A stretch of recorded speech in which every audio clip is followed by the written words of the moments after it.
فور سوليد واي على 2 سي اس 4 جي فور بولو واي على 2 سي اوت اس 4 ناقص سي ان اس 4. بس اخذنا الانجل تويست الديفورميشن بتاعته بتساوي تي في الان على جي. خلاص؟ ما خدناش غير نوع واحد بس من المسائل ان يكون عندي عمود والعمود ده عليه اكتر من ديسك عليه اكتر من صوت في كذا مكان مختلفين في العمود، وازاي اقدر احسب سواء قيمه التاو سواء قيمه الفاي. بس النوع الثاني من المسائل لو انا عندي الحاله اللي خدناها في الاكسيال لود اللي هي حاله ستاتيكالي انديترمينت بروبلم. برضه هنا ممكن يكون عندي ستاتيكالي انديترمينت بروبلم. ازاي؟ عندي الشخص زي ما متثبت من الناحيتين الاي والبي. فطبعا انت لو جيت تبدا الحل عندك المفروض ان احنا بنجيب ايه؟ عاوز اجيب رياكشن التورك اللي عند التثبيته ايه او التورك اللي عند التثبيته بي. برضه لو قطعها قبل 90 انت مش عارف تجيب التي ايه لانك مش عارف التي بي. لو قطعت من الناحيه الثانيه مش هتعرف تجيب التي بي لانك مش عارف التي ايه. خلاص؟ فنفس ما قلنا بالظبط في حاله الستاتيكالي انديترمينت في الاكسيال لود كنا قلنا ايه المعادله اللي انا ببدا بيها الحل؟ ان سمشن الديفورميشن ان بتوين التو كونسترينتس لازم يكون بيساوي صفر. هنا مين اللي بيعبر عن الديفورميشن؟ هي نفس الفكره، بس هنا مين اللي بيعبر عن الديفورميشن؟ الانجل اوف تويست. يبقى لازم ايا كان بقى الايكويفالنت تورك اللي هيبقى بتوين التو كونسترينتس دول. انا عندي هنا في تثبيت عند الاي وتثبيت عند الدي، هيبقى في عندي مجموعه من التوركس ما بينهم على شكل الديسكات اللي احنا خدناها في المساله اللي قبلها مثلا. تلاقي نفس المساله ولكن متثبته من الناحيتين. فهيبقى عندي التوركس اللي بتوين التو كونسترينتس دول لازم يكون التورك ده مجموعه بيساوي التورك اللي عند الاي زائد التورك اللي عند البي. دي اول ايكويشن اللي هي اللي مقابله هناك ايه؟ سمشن فورسز في اتجاه الاكس او سمشن فورسز في اتجاه الواي بتساوي 0. دي مقابله لدي. خلاص؟ الايكويشن الثانيه هتبقى ايه؟ هنا نتيجه التورك حصل انجل اوف تويست، ونتيجه التورك هنا حصل انجل اوف تويست. المفروض مجموع الانجل اوف تويست اللي بين التو كونسترينتس برضه بيساوي ايه؟ الزيرو اللي هي مقابله هناك ايه؟ ان التوتال ديفورميشن بيساوي 0. خلاص؟ يبقى انا هنا دي اول معادله عندي. المعادله الثانيه ان مجموع الانجل اوف تويست ان بتوين الاي والبي بيساوي صفر، يبقى الفاي واحد زائد الفاي 2 بيساوي صفر. وطبعا كل واحده بالدايركشن بتاعها. يعني لو انا فرضت ان التويستنج انجل في الاتجاه ده بالبوزيتيف يبقى التويستنج انجل في الاتجاه الثاني بالايه؟ بالنيجاتيف. زي بالظبط الديفورميشن لما بشد بالبوزيتيف لما بضغط بالنيجاتيف. الفاي واحد اللي هي تي اي اللي هي على الجي اي في جي ناقص تي بي ال 2 على الجي بي في جي بيساوي صفر. هيعوض عن طبعا كلنا المعادله دي موجوده عندي. فهيجيب التي اي بدلاله التي بي او التي بي بدلاله التي اي ايا كان. خلاص؟ وياخد التي بي ده اهي اللي جابها بدلاله التي اي ويعوض عنها في المعادله اللي فوق ويطلع قيمه التي اي ويطلع قيمه التي بي. خلاص؟ اللي كان المره اللي فاتت حاضر معانا وقال انا ممكن احلها مباشره احل معادلتين مع بعض. فين راح فين؟ ما جاش النهارده. خلاص؟ يبقى دي طريقه الحل في حاله الستاتيكالي انديترمينت. انت عندك الايكويشن الثانيه مع الايكويشن الاولى اللي هي سمشن توركس بتساوي 0. يبقى نحل المعادلتين مع بعض نطلع التي اي ونطلع التي بي ونطلع بقى لو تطلع التاو نطلعها ايا كان بقى شوف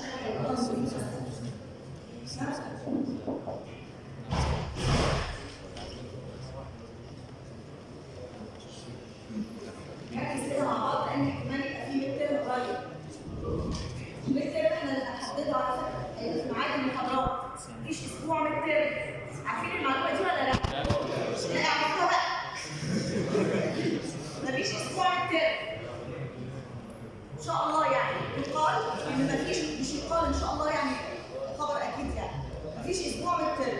احنا اللي هنحدد الميد ترم. فانا ممكن اقول لك المحاضره الجايه المحاضره اللي بعدها كده ايه؟ ايه؟ معترضين على ايه؟ اتفضل.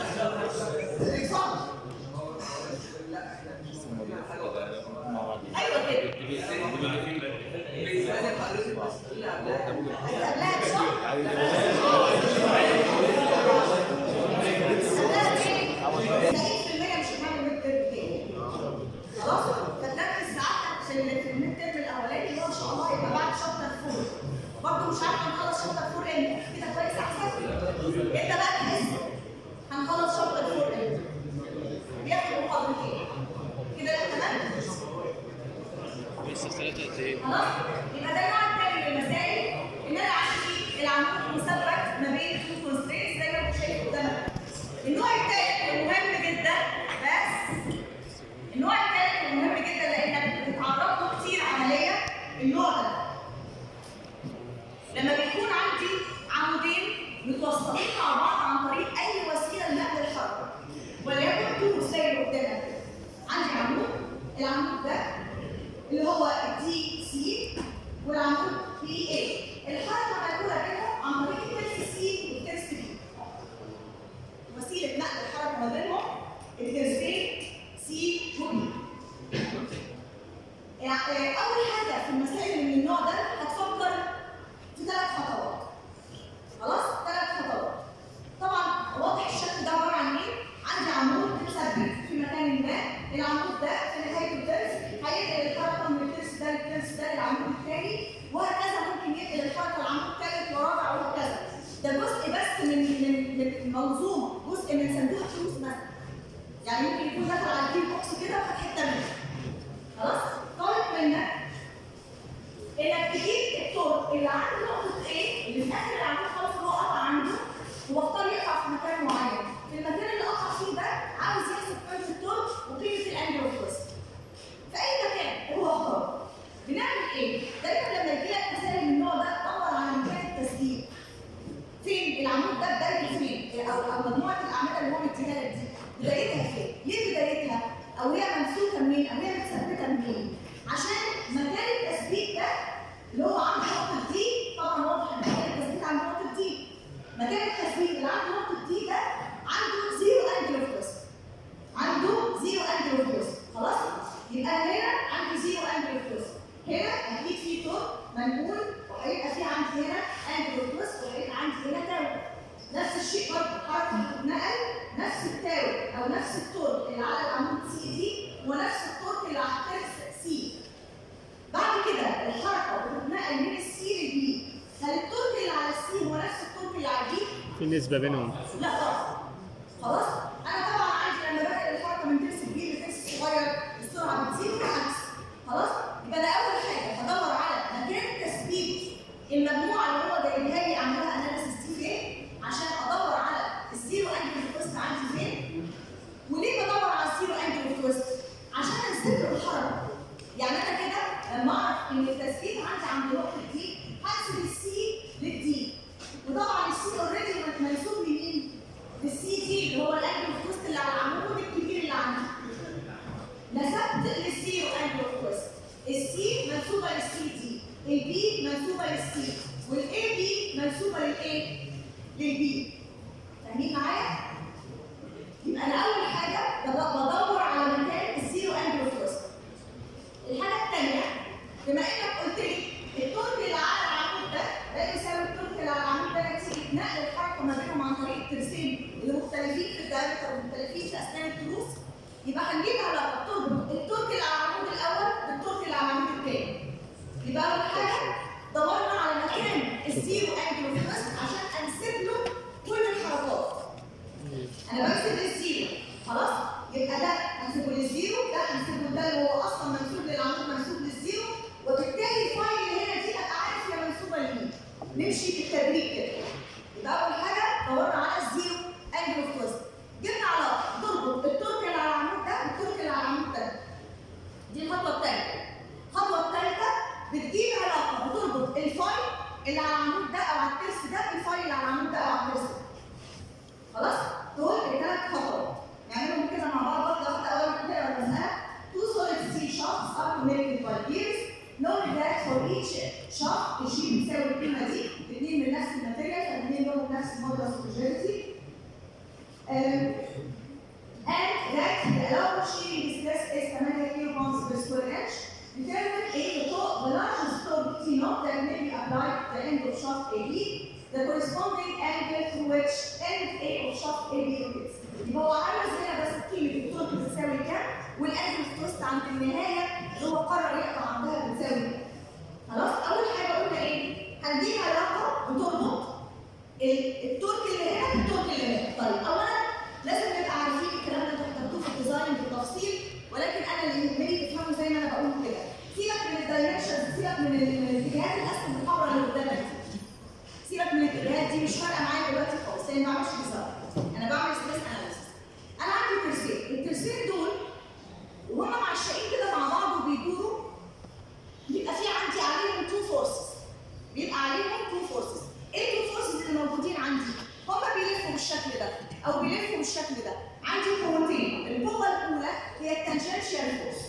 يبقى انا عندي هفترض ان ده ترس، ده ترس اهو، وده ترس تاني، هبعده عنه، خلاص المفروض ان هم عشان مع بعض، هبعده عنه اهو، الترس التاني اهو، اصغر او اكبر ايا كان. القوتين اللي في الترسين دول عباره عن ايه؟ قوه تانجنشال هفترض انها دي، وبالتالي رد فعلها اول. دي الاف تانجنشال. سيبك من الاتجاهات دي.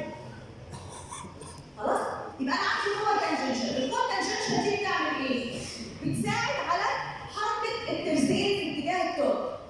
يبقى في قوه تانجنشال هي اللي بتديني الحركه دي للترس ده والترس ده، سواء لفوق او ايه؟ او لتحت. القوة الثانية قوة راديال، القوة الراديال بتيجي من مركز دوران الترس لغاية نقطة التماس، من مركز دوران الترس لغاية نقطة التماس، دي الترس.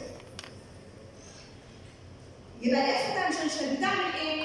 بتساعد على حركة الترسين او بتدير الحركة الدورانية اللي انت شايفها قدامك دي. الراديال بتعمل ايه؟ أثناء الحركة الترسين دول يفضلوا في حالة تعشيق أو تلامس مع بعض. ما يسيبوش بعض. اثناء الدوران ما يسيبوش بعض. يبقى الاف راديال بتحافظ على تلامس اسلاك التروس مع بعض بشكل يضمن نقل الحركه بافشنسي اعلى ما يكون. خلاص؟ كفاءه عاليه جدا، ده الاف راديال. الاف تانجنشال تديني الحركه بتاعتي. طب يبقى انا يهمني في التورك الاف تانجنشال ولا الاف راديال؟ تانجنشال. الاف تانجنشال. خلاص؟ الاف تانجنشال هتساوي ايه؟ طبعا الفورس دي ودي بيساووا بعض. يبقى الاف تانجنشال هفترض ان ده مثلا الراديوس بتاعه ار سي، وده الراديوس بتاعه مثلا ار بي. الاف ار سي، الاف تانجنشال سوري، الاف تي سي والاف تي بي. التورك اللي عند السي هيساوي ايه؟ الاف في الار. التورك اللي عند ترس سي هيبقى بيساوي ايه؟ الاف تي سي في الار سي، صح؟ والتورك اللي على البي بيساوي ايه؟ الاف تي بي في الار بي.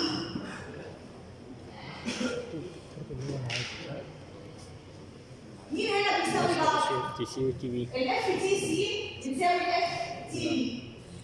يبقى اقدر اقول ان التي سي على الار سي بيساوي ايه؟ التي بي على الار بي، وانا عندي قيمه الار سي والار بي. صح؟ يبقى انا جبت كده علاقه بتربط التورك اللي على العمود الاول بالتورك اللي على العمود الثاني. دي اول خطوه. خلاص؟ الخطوه الثانيه طبعا هو طبعا مديني القيمه هنا خلاص، يبقى تي سي بنسميها سي دي، والتي نوت اللي هي تي اي. سوري، تي نوت اللي هي تي بي، والتي بي التي نوت اللي هي هنا اللي هي التورك اللي على العمود تي اي بي اللي انا بسميها هنا تي. خلاص؟ فجمع العلاقات بتربط التورك اللي على العمود اللي عليه الترس الكبير بالتورك اللي عليه العمود اللي عليه الترس الايه؟ الصغير. دلوقتي هنجيب علاقه بتربط الفاي اللي على الترس الكبير بالفاي اللي الانجل اوف تويست اللي على الترس الصغير. الاثنين ان كونتاكت، لما الترسين دول يبقوا ان كونتاكت مع بعض اكيد في ارك اوف كونتاكت ثابت ما بينهم. في ارك اوف كونتاكت ثابت ما بينهم هنا زي هنا. طول الارك اوف كونتاكت ده بيساوي ايه؟ لو جبته ريليتد للترس الكبير هيبقى عباره عن ايه؟ الار سي في الانجل اوف تويست اللي على الايه؟ على الترس سي. لو جبت طول الارك ده بالنسبه للترس الصغير هيبقى عباره عن الار بي مضروب في الايه؟ في الفاي الصغيره اللي هي الانجل اوف تويست اللي بتحصل على الترس الصغير. خلاص؟ يبقى هنجيب الانجل اوف تويست، العلاقه ما بين الفاي هنا والفاي هنا، يبقى طول القوس واحد، طول الارك اوف كونتاكت ما بينهم لحظيا واحد، يبقى الار بي في الفاي بي تساوي الار سي في الفاي سي، وعندك طبعا الار سي وعندك الار بي، هتجيب علاقه ما بينهم. يبقى جبنا علاقه بتربط التورك ده بالتورك ده، وجبنا علاقه بتربط الفاي دي بالفاي دي. نبدا نحل المساله. خلي بالك انا عايزه الصوره تبقى في دماغك على طول. تبقى في دماغك على طول. ده اسمه سي دي، هنجيب التورك اللي عليه، وده اي دي، نجيب التورك اللي عليه ونبتدي نجيب التاو اللي هنا والتاو اللي هنا عشان نجيب التورك اللي في الاخر.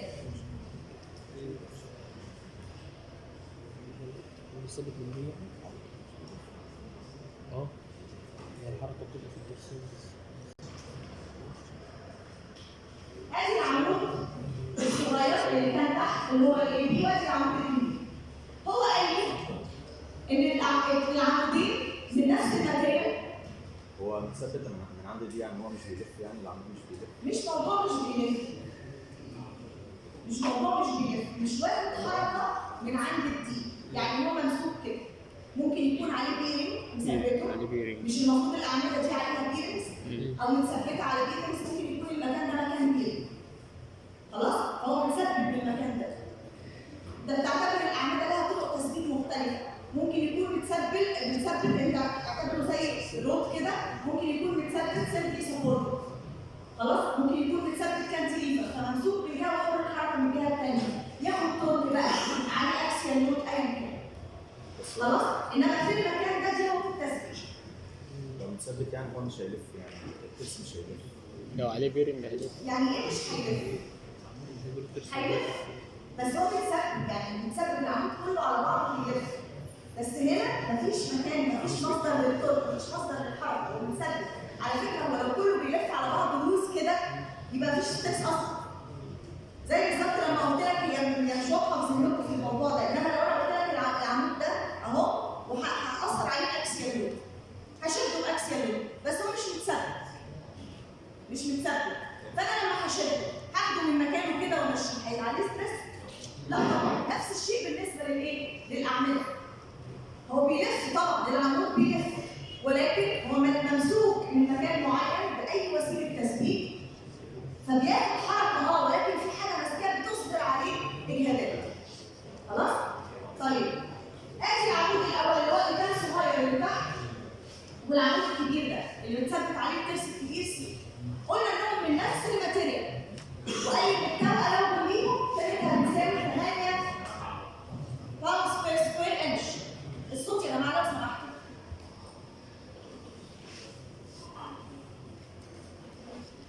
ركز في المساله، شوف طريقه حلها ازاي عشان لما تجيلك في الامتحان تبقى شاطر وتعرف تحل. ده العمود الاول والعمود الثاني، الاثنين لهم نفس المودرس اوف ريجيديتي، لهم نفس الكوى الاول. خلاص؟ هيبتدي يجيب التورك اللي على العمود الصغير. خلاص؟ التاو ماكسيموم بتساوي التي اي بي، التورك اللي على العمود ده مضروب في نص قطره مقسوم على الشيء. دي طبعا التاو ماكسيموم، يبقى هنعوض عنها 8000. التي اي بي اللي هي التورك اللي على العمود ده ونفس التورك اللي هو سماه تي نوت اللي هو كان في اخر العمود خالص، اللي عاوز يجيب تمبر مضروب في نص قطر العمود مقسوم على السي، والسي فور سوليد شافت باي على 2 سي اس 4. طلعت التي نوت 663 باوند انش. ده التورك الامينيت 663 ده ايه؟ ده التورك اللي يتحمله العمود الصغير اللي هو الاي بي، بس حسب التورك ريليتد لايه؟ ريليتد للماتيريال بتاعته بس. صح؟ يبقى هو حسبه لوحده كده. العمود بالماتيريال دي بالنص القطر ده يبقى عليه تورك قيمته كام؟ جاب لوحده، كانه لوحده. خلاص؟ التاني برضه نفس الشيء. التاو ماكسيموم تي سي دي سي على جي سي دي جاب قيمه التورك الثاني، ولكن طبعا نسبه لمين؟ هو اصلا مش كل عمود لوحده. هو كل عمود لوحده؟ لا، ولكن جبنا علاقه ما بين التورك ده والتورك ده. يبقى التي سي دي بالنسبه للتي نوت طلعت بتساوي كام؟ جايبينها من قبل كده 2.8 تي نوت. على هذا الاساس طلع قيمه ثانيه للايه؟ للتي نوت. طلعت التي نوت بكام؟ 561، وهنا التي نوت بكام؟ 663. المفروض اخد الكبيره ولا الصغيره؟ الصغيره. اخد الصغيره، لان لو قلت هاخد الكبيره العمود الصغير بيستحملها، ولكن ايه؟ العمود الكبير اللي هو السي دي مش هيستحملها. العمود اللي هو التي سي دي مش هيستحملها. فناخد التي الصغيره اللي هي 561 باوند انش. ده بالنسبه للتورك ات بوينت تي نوت. طب عايز الانجل اوف تويست. الانجل اوف تويست لو قلت لك في الاول خالص هننسب لمين؟ لاخر نقطه خالص اللي عليها زيرو انجل اوف تويست. خلاص؟ ادي الشكل ده عندي اهو. اول حاجه نعمل ايه؟ دي زيرو. الاول اجيب التورك اللي على الشافت سي دي. سوري، الفاي اللي على الشافت سي دي. يبقى هنجيب الفاي سي دي. امشي معايا بالترتيب اللي انا هقوله لك. يبقى الاول هنجيب الفاي اللي على الشافت سي دي.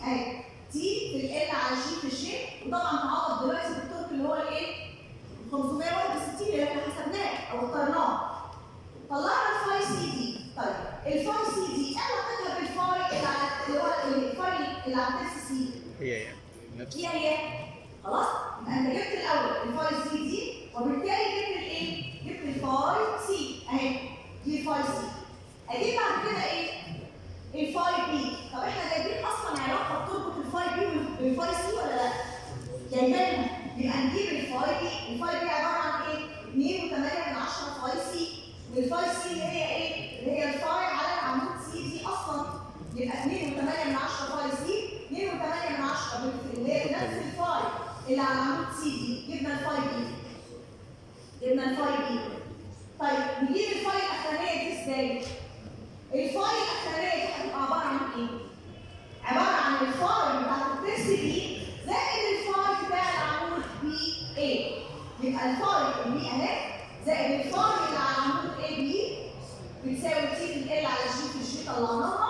هنجمع الفاي بتاعت الترس زائد الفاي بتاعت العمود اي بي، نطلع الفاي الاخرانيه خالص اللي هي في نهايه العمود اي بي.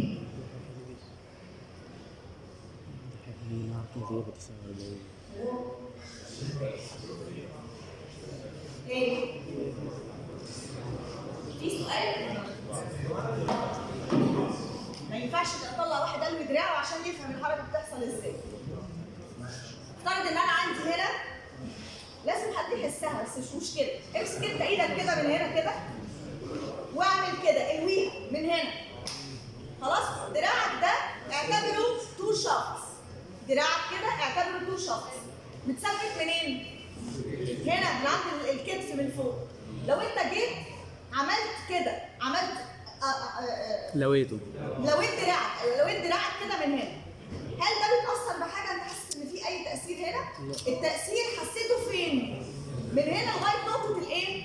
نقطه التثبيت، صح؟ يبقى في هنا حصل انجل اوف تويست. هنا الانجل اوف تويست اللي حصلت هنا دي جايه منين؟ من الانجل اوف تويست اللي جت من التورك اللي على الجزء ده. اعتبر ان ده هنا عندي ترس، جيت هنا واثرت بايه؟ او في ترس تاني، او اثرت بايه؟ بتورك تاني.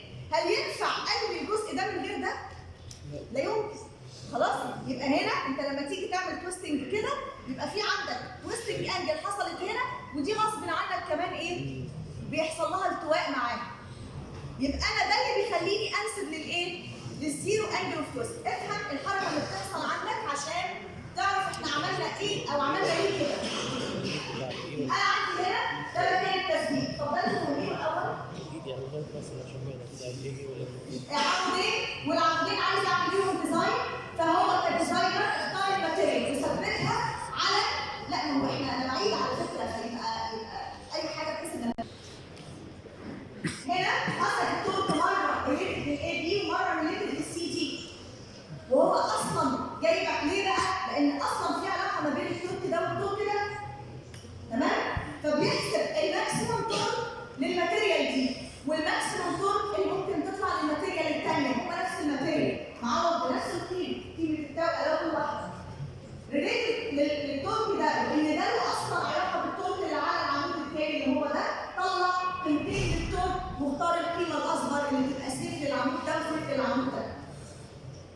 ده الجزء الاول. الجزء الثاني عاوز اجيب قيمه الفاي اللي في اخر الجزء اللي في الطاوله.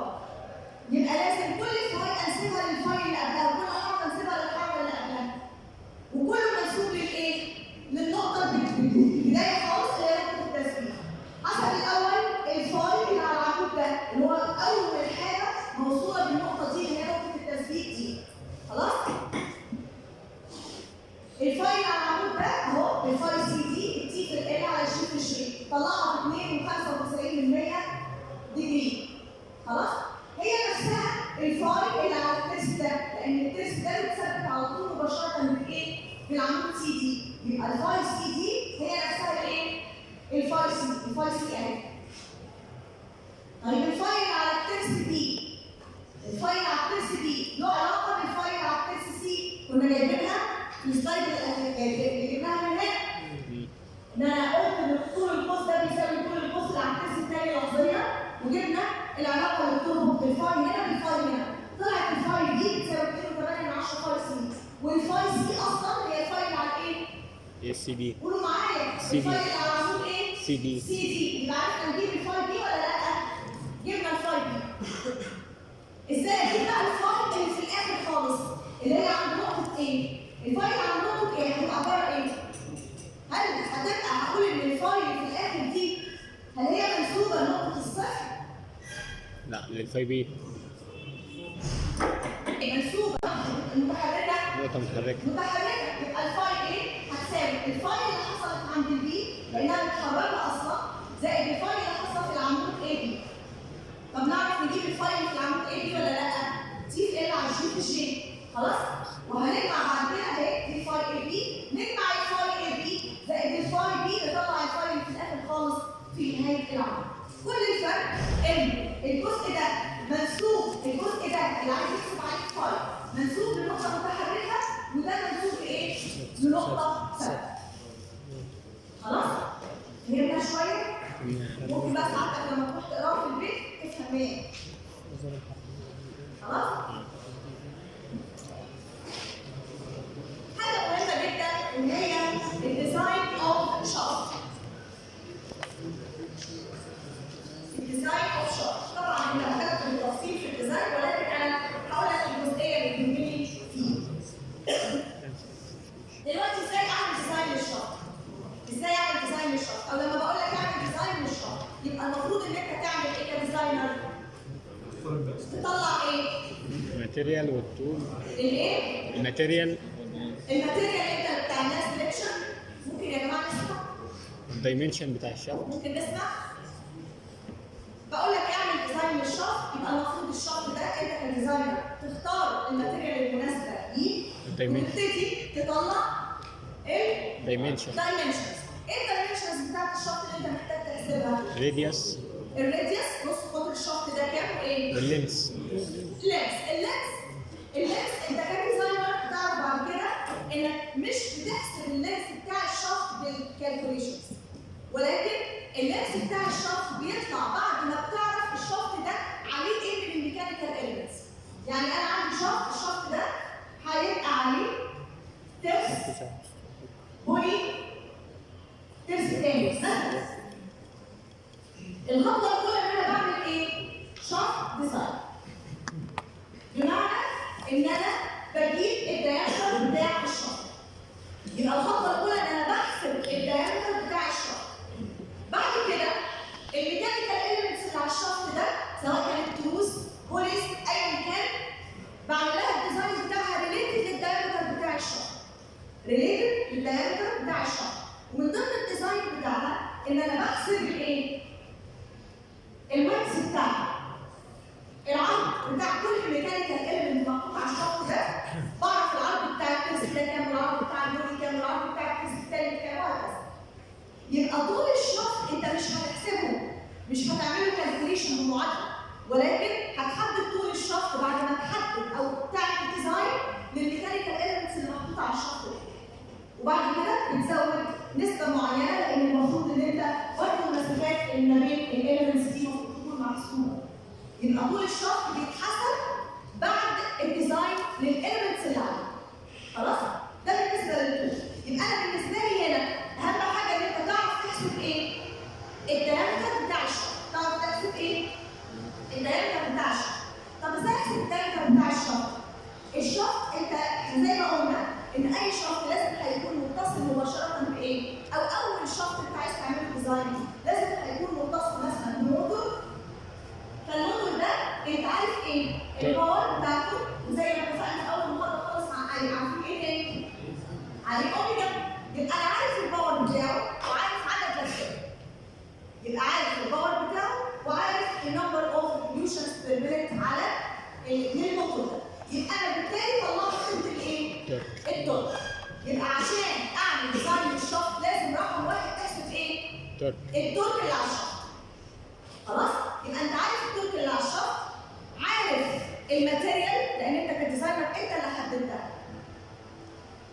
يبقى الستريس اللي موجود على الشافت عباره عن ايه؟ وطبعا الشافت ده لازم تحدد اذا كان هولو او سوليد. لازم تحدد اذا كان هولو او سوليد. يبقى انت عارف التورك بتاعك، عارف طبعا طلعت التورك من الباور والنمبر ريفوليوشنز، يبقى عارف التورك وعارف الماتيريال.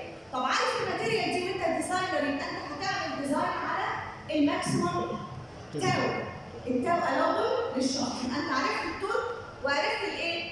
التو الاول. تحدد بقى اذا كان الشفط بتاعك ده انت محتاجه سوليد ولا محتاجه ايه؟ هولو، عشان تعرف اذا كنت هتجيب دايمتر واحده ولا هتجيب تو دايمترز انر وايه؟ واوت. طيب لو انا عندي سوليد يبقى انت هنا في الاول خالص عارف الباور بتساوي الطول في اوميجا، طلعنا عشان الطول. طبعا الاوميجا 2 باي في الفريكونسي،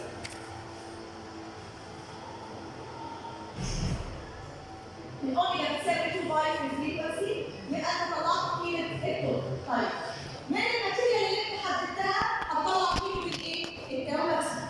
من الماتيريال اللي انت حددتها انت عارف قيمه التاو ماكسيمم. يبقى التاو ماكسيمم بتساوي زي ما قلنا تي في سي على الشي. لو هو سوليد شفط يبقى الجي على السي يساوي تي على التاو ماكسيمم. عوض في الجي بباي على 2 سي اس 4. سي اس 4 مضروب مع السيتا يبقى باي على 2 سيتا كعيد بتساوي تي على التاو ماكسيمم. نقدر من هنا نطلع قيمه الايه؟ السي، وبالتالي نطلع قيمه الايه؟ دايمتر. الدايمتر على طول الشفط. يبقى ان كيس اوف سوليد شفط ما عنديش مشكله. في حاله السوليد شفط ما عنديش مشكله. عندك قيمه التورك انت طلعتها من الباور والاوميجا او من الفريكونسي او من نمبر اوف ريفوليوشنز للموتور، فطلعت قيمه التورك، وبالتالي من اختيارك للماتيريال انت عارف قيمه التاو ماكسيمم اللي هي الاول للماتيريال بتاعت الشفط. تعوض في القانون مباشره يبقى الجي على السي بيساوي تي على التاو ماكسيمم. من الجي للسي طلع قيمه السي ده بالنسبه للشغل ستورج. طيب بالنسبه للهولو شفط في ايه؟ طب لو عندي الشفط هولو شفط هيفصلها. خليكوا معايا خليكوا معايا. ما تقلقش كل المسطره اللي انا كاتبها ولا وبعدين تبقى لو هولو شفط يفرق ايه؟ انا عندي انر دايمتر وعندي اوتر دايمتر. زي ما اتفقنا المره اللي فاتت لما طلعنا قيمه التاو ماكسيمم والتاو مينيمم.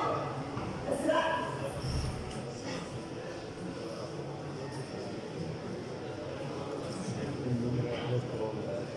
لو عندي هولو شفط يا جماعه ايه اللي بتصدقوا؟ لو عندي هولو شفط المره اللي فاتت قلنا ايه؟ عند النقطه دي هيبقى في عندي تاو ماكسيمم ولا تاو مينيمم؟ مينيمم. تاو مينيمم. هي تاو ماكسيمم توزيع الامدادات عندي بالشكل ده. توزيع الامدادات واخد بالشكل ده.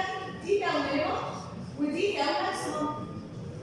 الديزاينر فرض ماتيريال معينه، الماتيريال اللي فرضها اللي هي ايه؟ التاو الاول. يبقى التاو الاول دي هي بتساوي ايه؟ التاو ماكسيمم اللي هي بتحصل فين؟ عن التي اوت. هو ده الفرق. خلاص؟ يبقى انت عندك هنا نفس القانون اللي هو الشي على السي بتساوي التي على التاو ماكسيمم. الشي على السي بتساوي التي على التاو ماكسيمم. بس اي شي واي سي، الشي زي ما احنا عارفين للمول هتبقى باي على 2 سي اوتر اس 4 سي ال اس 4. دي الشي. طب هنا هتاخد السي اي سي؟ سي 2. سي 2 هي السي اوتر. يبقى في الحالة دي هتبقى الشي على السي اوتر بتساوي باي على 2 سي اوتر وسي اوتر اس 4 مع السي ال اس 4 بتساوي تي على التاو ماكسيمم. عندك هنا قيمتين مجهولين اللي هو قيمة السي اوتر وقيمة الايه؟ السي انر. لازم تفرض واحدة بالنسبة للثانية.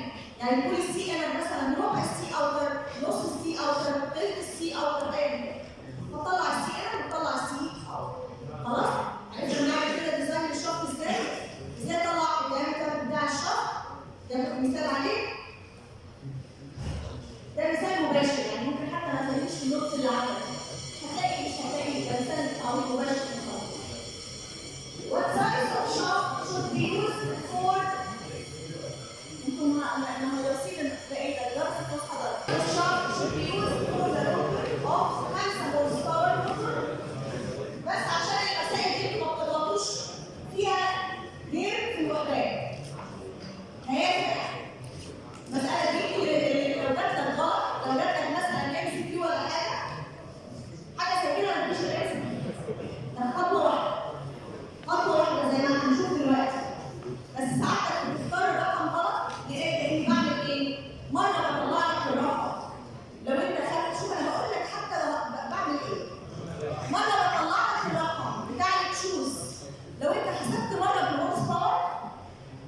سبتها زي ما هي ومره بطلع لك الرقم عشان انت اول ما تحسب الهورس باور تلاقي الرقم اللي انت حسبته موجود فتختاره. خلاص؟ المره الثانيه لو انت حولت وطبعا انت مش هيجيلك كل تحول وتقول دي مساله اس فبالتالي ايه؟ تبقى غلط. ماشي؟ What size of shaft should be used for the rotor of 5 horsepower؟ خلي بالك نديلك الهورس باور نديلك الباور بتاع الموتور بالهورس باور. خلاص؟ يا اما يدولك بالهورس باور يا اما يدولك بالايه؟ وات بالوات. بالوات مش هيخترع يعني. 5 horse power motor operated at 3600 revolution per minute. خلي بالك الوحدات هكرر تاني. If the shear is not to exceed 8500 pounds per square inch in the shaft. عاوز ايه؟ يحسب السايز اوف شافت. عايز يحسب السايز اوف شافت. طيب الاول نعمل ايه؟ جيب التورك. اطلع التورك. الاول اطلع التورك منين؟ من الباور والنمبر اوف ريفوليوشن. خلاص؟ الاول الباور لازم احولها من هورس باور. طبعا شوف هو مديلك اصلا يتساوي بايه؟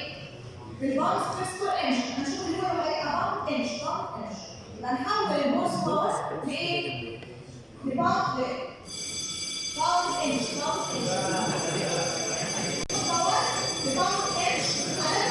هي دكتورة التحويلة دي التحويلة دي انتوا عارفين بنحول الوات لنيوتن متر per second ازاي؟ 700 نضرب في كام؟ 736 أو 46 الهورس باور 36 736 735 يا عم. ايه ده؟ بص باور 735 736 ستاندرد. حولنا الباور الفريكونسي بتساوي الفريكونسي هتحولها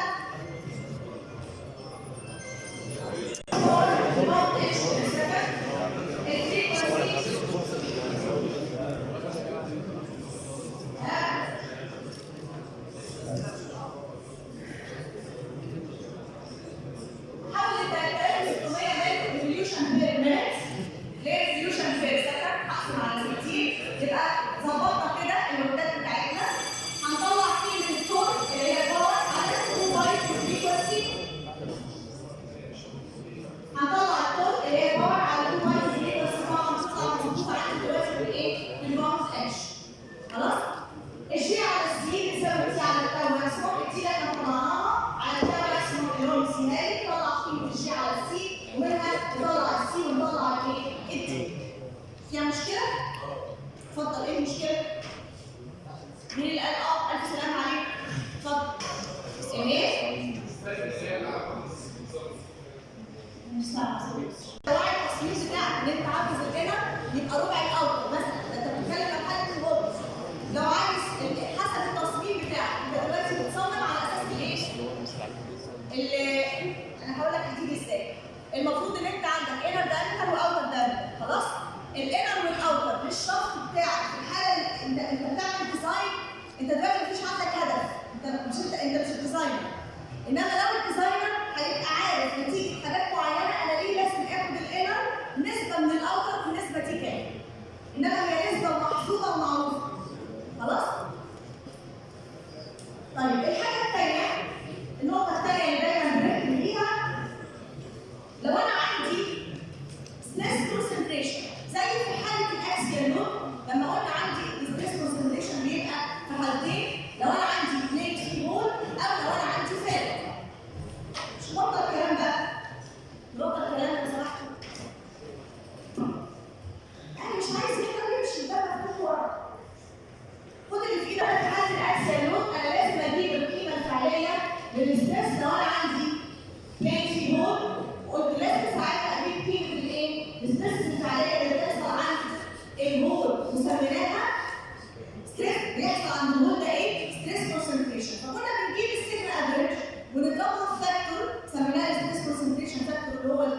وبالتالي بنطلع قيمه الايه؟ السيجما ماكسيمم. افكرك قلنا السيجما ماكسيمم بتساوي ايه في السيجما افريج.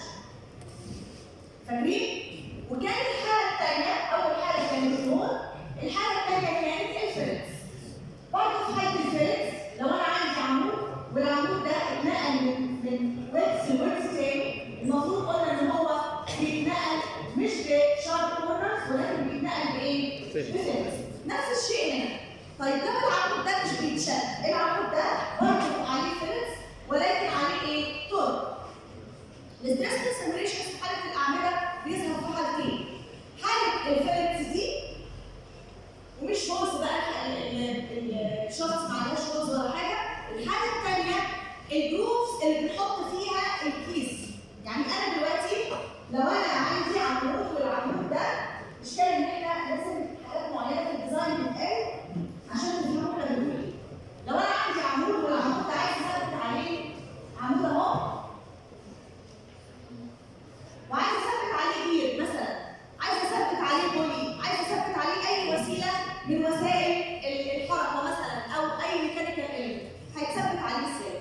ويل باجي اخد عارفين الاندمل الميلنج ماشين، نطاحة. عندي عمود والعمود ده هحطه على الميلنج ماشين بطول معينه اسمها الاندمل، وهاجي اخد جروف فيه، هحفر حفره كده في المجرى، هاخد مجرى فيها اهي من اول مثلا العمود، هفترض ان ده جزء فيه، هاخد المجرى دي في نص العمود في اوله واخره، وخدت الحفره دي او المجرى دي فيها اهي. خلاص؟ وهاجي بعد كده هجيب الكي ده بياخد اشكال مختلفه واسقطه هنا، هيبقى حاجه بالشكل ده. يبقى انا العمود عندي ده لما بصيت العمود ده انا باصص له كده من ايه؟ من الاليفيشن. لو بصيت له من السايد فيو هيبقى شكله عامل ازاي؟ دايرة طبعا كده اهو ادي العمود عندي هو وبعد ما خدت فيه المجرى هيبقى عامل ازاي؟ وبارز شوية، لازم يبرز. خلاص؟ سقطت فيه الكيتي اللي هتنقل الحركه من العمود للميكانيكال ايلمنت، بقى شكلها عامل كده. وهاجي على الميكانيكال ايلمنت اللي هو الترس مثلا، الترس ده له هنا وله اوتر، فده الانر بتاعه هعمل فيه ايه؟ سوري هيبقى شكله عامل ازاي؟ جروف. اهو يجي يدخل فين؟ في العمود ده، فبالتالي الحركه تتنقل من الايه؟ من العمود للترس. نتيجه الجروفز بقى اللي بتحصل في الاعمده دي بيبقى في عندي ستريس كونسنتريشن. فين الستريس كونسنتريشن عندي؟ هنا في المكان ده، في المكان اللي انا حفرت فيه الجروف ده. وطبعا الكي ده بياخد بعد كده الحركه هتاخد التصميم بتاعه. هتاخد التصميم بتاعه ازاي يتحمل نقل الحركه بدون ما يحصل له شير هنا. مش ده دلوقتي بقى الكي اللي عندي ازاي ينقل الحركه بدون ما يحصل له ايه؟ شير هنا، بدون ما يتقص هنا من النص كده. خلاص؟ ففي اماكن الجروفز دي بيبقى عندي فيه ستريس كونسنتريشن. طب ازاي احسب قيمه التاو الفعليه؟ احنا عرفنا نحسب التاو اصلا. قيمه التاو من القانون اللي هي تي في سي على جي. هنحسبها زي ما حسبناها، بس هنضربها في ايه؟ هنضربها في ايه؟ في الستريس كونسنتريشن فاكتور عشان اطلع قيمه التاو ماكسيمم. التاو ماكسيمم هنا عند الفيلز، او التاو ماكسيمم فين؟ عند الجروف. ازاي اطلع قيمه الكيف؟ اقول لك لو مساله او امتحان هبقى مديها لك قيمه جاهزه، فانت اوريدي هتمشي بالطريقه اللي احنا عرفناها نطلع قيمه التاو للسطح الخارجي مثلا بتاع العمود دي في السي على جي نضربها في الكيف. طيب انا ما عنديش الكيف، عايزه اطلع الكيف. بتطلع ازاي؟ بتحسب معاملين، تو فاكتورز. الاول هو الار سمول على الدي سمول، الاول هو الار سمول على الدي سمول تشوف بتساوي كام، والثاني هو الدي كابيتال على الدي سمول تشوف بيساوي كام. خلاص؟ حسبنا الار سمول على الدي سمول للحاله بتاعتي، الار سمول نص قطر الفيلم والدي سمول الدايمتر الصغير، والدي كابيتال على الدي سمول تشوف النسبه بتاعتك مين في دول؟ وتطلع تشوف مثلا الار سمول على الدي سمول اهي، الدي كابيتال على الدي سمول بتاعتك اهي،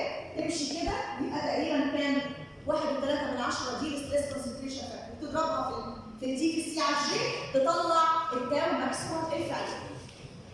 خلاص؟ ناخد مثال على كده؟ لا. علقة بقى. ده برضه تعويض مباشر، مش هتلاقي المسألة دي في النص اللي معاك.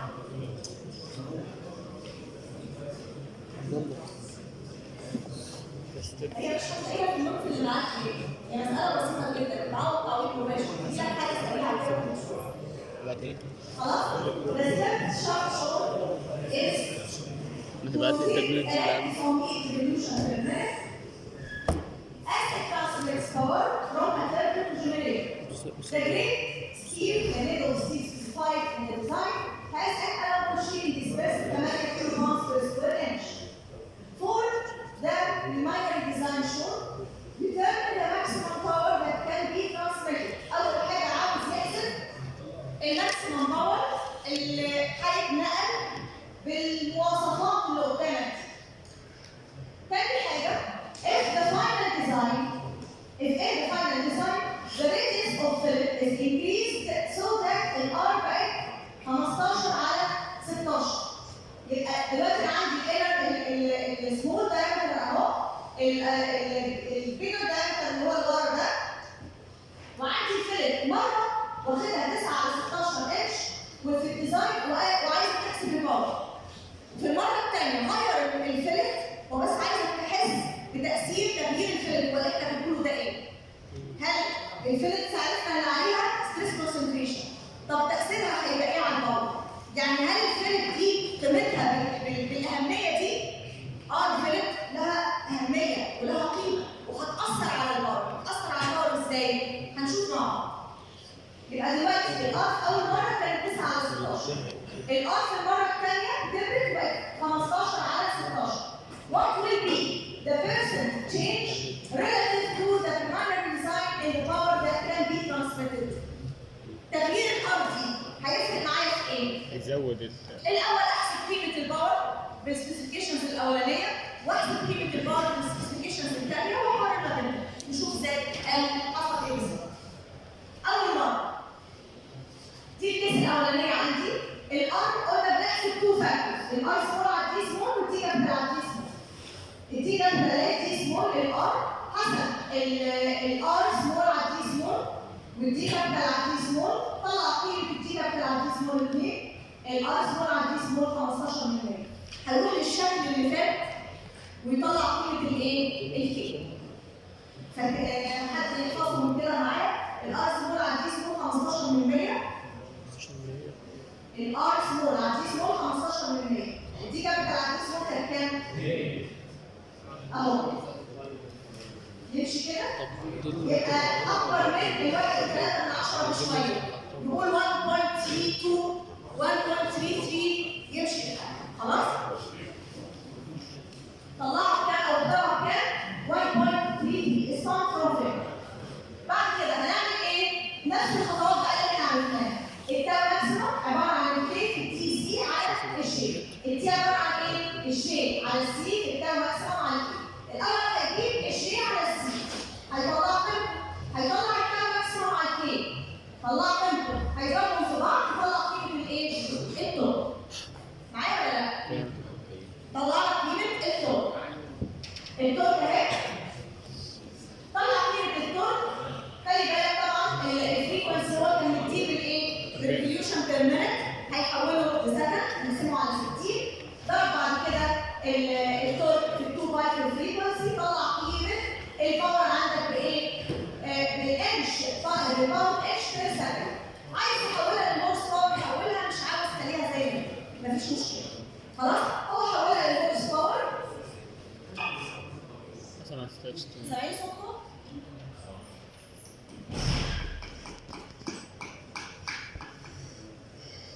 طلع الباور بالباور اتش بير سكند، حولها للهورس باور قسمها على 6600، طلع بكام؟ 890 هورس باور. نفس الكلام هنعيده بالظبط، ولكن هنغير الراديوس سمول بتاع الفيلت، بدل ما هو كان معرفش 9 على 16 هيبقى 15 على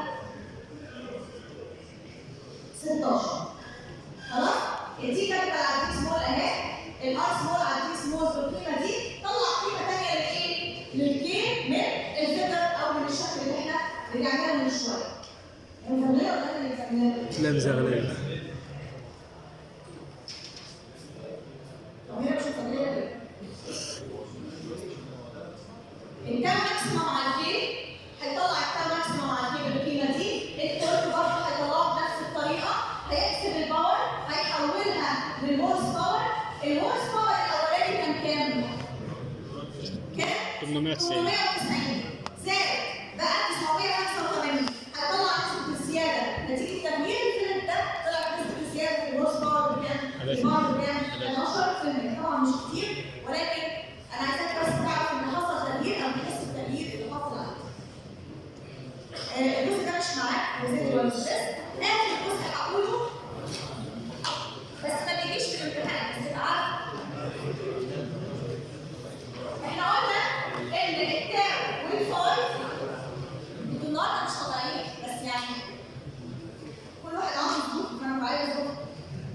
يعني ممكن تكون قايم الصبح متضايق حابب تتكلم. قلنا التاو والفاي اللي احنا استنتجناهم واللي عمالين نقول العلاقات بتاعتهم مع بعض في المحاضره اللي فاتت جدا. قلنا اتفقنا ان هي هتبقى فور سيركولار كروس سكشنز بس. فاكرين؟ لما قلت لك الكلام ده قلت لك في اخر سلايد خالص في اخر المحاضرات بتاعت الكوشنز. طب لو انا عندي شكل تاني غير السيركل اعمل ايه؟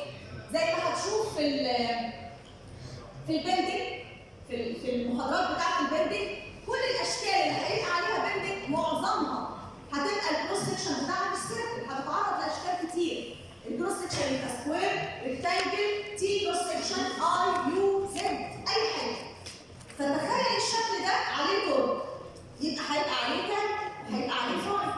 ازاي نحسبهم؟ مش هنحسبهم بالعلاقه دي ولا هنحسب الفاي بالعلاقه دي. امال بتعمل ايه؟ بتشوف الشكل اللي عندك، زي مثلا الكروس سكشن هنا ريكتانجل كروس سكشن. بتيجي في اخر الكتب بتاعت الديزاين او بتاعت الميكانيكية ماتيريالز هتيجي تلاقي جدول كده مكتوب عليه ايه؟ coefficients for rectangular bars and torsion. ادي البار اهو، ده الكروس سكشن بتاعه وعليه دور. طب ازاي احسب التاو اللي بره؟ ازاي احسب الانجل اوف تويست؟ خلاص؟ هتيجي تقول بيبقى في بقى علاقه ثانيه غير العلاقات اللي احنا حفظناها دي، علاقه بتحسب بيها التاو وعلاقه بتحسب بيها الفاي. عشان كده قلت لك مش كل شكل هنحفظ التاو والفاي بتاعه. خلاص؟ انت مطالب بس بالسيركولار كروس سكشن. طيب فور الريكتانجولار كروس سكشن الكام ماكسيموم تي على سي 1 في الاي في البي سكوير، والفاي تي في ال على سي 2 في الاي في البي تكعيب في الشي. مين الاي ومين البي؟ بنجيبهم الجدول. فين الجدول ده؟ هتلاقيه في الكتب موجود. طب بيتحسب ريليتد لمين؟ ريليتد للدايمنشنز بتاعت الكروس سكشن بتاعه. يعني لو انا عندي الكروس سكشن ده الويدث بتاعه ايه؟ الهايت بتاعه بي، الكروس سكشن بتاعي ايه في البي. بتشوف نسبه الاي للبي عندك كام؟ الاي على البي واحد، يعني انت بتتكلم على سكوير. صح؟ الاي على البي بقى فيها نسبه مختلفه، يبقى احنا في الريكتانجل. بتشوف النسبه بتاعتك ايه؟ وبتجيب السي 1 والسي 2 مقابله ليها. الاي على البي بالقيمه دي، السي 1 اهي، السي 2 اهي. وتيجي تعوض في القوانين بتاعتك. تطلع قيمه الكام وتطلع قيمه الفاي. عرفت مش هنحفظهم ليه؟ لان كل شكل له القانون بتاع التاو وله القانون بتاع الفاي، والقوانين دي كمان ريليتد كوفيشنتس خاصه بكل شكل وحسب الدايمنشنز بتاعته. طبعا كل شكل من دول اهو يعرفك ايه بتاعته ايه والدي بتاعته ايه، وله الجدول بتاعه وله الايكويشنز بتاعته. خلاص؟ وبالمناسبه العمود اللي احنا خدنا السوليد وخدنا الهولو، ولكن القانون بتاع الثين وولد تيوبس عشان انتوا ميكانيكا برضه ممكن تتعرضوا لحاجه زي كده. الثين وولد التيوب الجدار بتاعه له ثيكنس لا يعامل معامله الهولو شافت. خلاص؟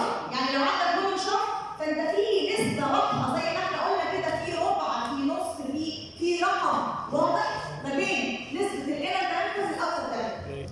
انما لو التيوب لها ثيكنس هيبقى باين في المساله انها لها ثيكنس. برضه بترجع للجداول وبترجع للكتب تعرف قيمه التاو بكام وقيمه الفاي بكام. يبقى ما تعملش الثين وول تيوب معامله الهولو شافت. خلاص؟